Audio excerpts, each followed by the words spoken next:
দিয়েছি, বডিটা ছোট পা বড় পা সব আলাদা করে রেখে দিয়েছি, আর খুব পরিষ্কার করে ধোয়াটাও হয়েছে। হ্যাঁ, তো চলো এরপরে তাহলে আমি রেসিপিটা এই যে আও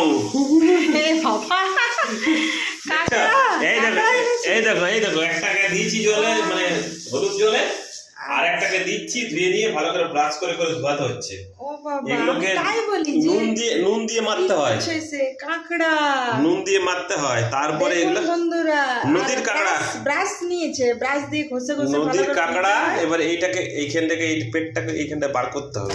তাকে আগে ধুয়ে না না ধুবো তো, এই যে পুরো এটাকে এখানে এরকম জল দিয়ে ব্রাশে করে এটা ধুতে হবে।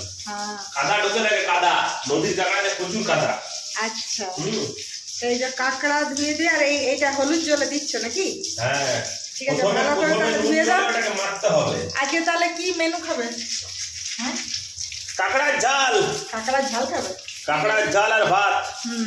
ঠিক আছে চলছে, স্নান করাচ্ছি। ও স্নান করাচ্ছি, এই দেখো দেখছো, হ্যাঁ জল দিয়ে দিয়ে ভালো করে একদম ঠিক আছে, খুব ভালো করে ঘষে ঘষে স্নান করালাম। তাহলে আজকের মেনু কাঁকড়ার ঝাল। হ্যাঁ স্নান করার পরে একে আবার এইখানে এইখানে দিয়ে দিব। কটা এনেছো? তিনটাতেই হয়ে যাবে। মানে আমি, তুমি আর রাজনন্দিনী? হ্যাঁ আর তো খাই না, মাও খাই না, রাজমাও খাই না, তিনজনের তিনটা, রাজমিত খাই না।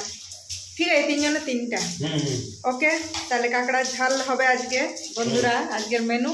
ঠিক আছে, তো কাঁকড়াটা ভালো করে ধুয়ে দাও। হ্যাঁ ধুয়ে নিয়ে আমি কেটে দিচ্ছি। ওকে ঠিক আছে, ঝাল ঝাল করে বানাবো একদম ঝাল ঝাল, সঙ্গে আলু দেবো, আলু দিয়ে একদম পুরো ঝাল ঝাল করে বানাবো।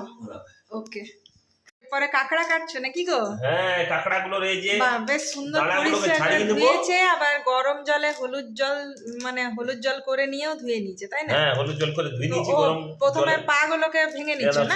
সব পা গুলোকে এরকম করে ভেঙে নেবো।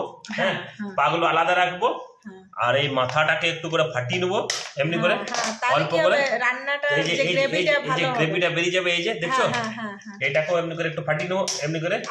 এই যে এটা সব ঢুকে যাবে মশলাটা, এগুলো আলাদা করে রেখে দেবো। ঠিক আছে, প্রত্যেকটারই এরকম করে ছাড়াবো, আর এই মাথাটাকেও ছাড়াবো। আচ্ছা আচ্ছা ঠিক আছে। ঠিক আছে।